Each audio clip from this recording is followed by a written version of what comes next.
Mahendra Parida general secretary AICC केंद्रीय श्रमिक संगठन राज्य संयोजक आज रेडक्रॉस से केंद्रीय श्रमिक संगठन और स्वाधीन फेडरेशन समूह मान पक्षर राज्य सम्मेलन करूँ। ये राज्य सम्मेलन मिनिमम पृष्ठभूमि होउछि आसंता फेब्रुआरी 12 तारिख रे श्रम कोड को रद्द करने लगी विभिन्न केंद्रीय श्रमिक संगठन स्वाधीन फेडरेशन मान पक्षर जो धर्मघट आह्वान दि जाए किपरि जिले रे ब्लॉक रे राज्य स्तर रे बंद को सफल करा जियो धर्मघट को सफल करा जियो सारा ओडिसा रे सेहि पई आउत थिला। एथिरे आईएनटीयूसी एआईटीयूसी एचएमएस आपणकर सीआईटीयू एआईयूटीयूसी एआईसीसीटीयू टीयूसीसी एलपीएफ सेवा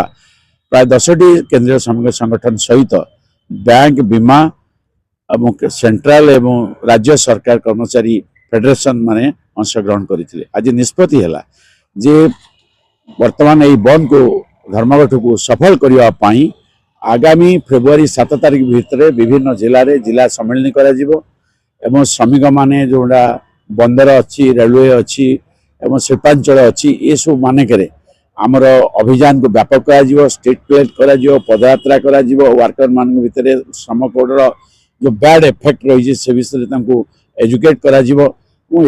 आसंता 12 तारिख में सारा भारत वर्ष देशव्यापी धर्मघट कराशा राज्य में सारा 30टा जिले में धर्मघट प्रभाव किपर पड़ो एवं सरकार चाप सृष्टि जे जो पूर्व आईन थिला श्रमिक मान पुनर्बहाल करेंगे से आमर ये कर्मशाला आपन देखो सरकार पर निश्चय प्रभाव पड़ी। सरकार कहते आम एप्रिल 1 लागू करूँ पुणी देखुं कौन तर्जमा कर निश्चय प्रभाव पड़ो जो सारा भारत वर्ष 20 ରୁ 25 कोटी लोक राजरास्ता को आसवे तार प्रभाव पड़ो निश्चित आम भावुँ।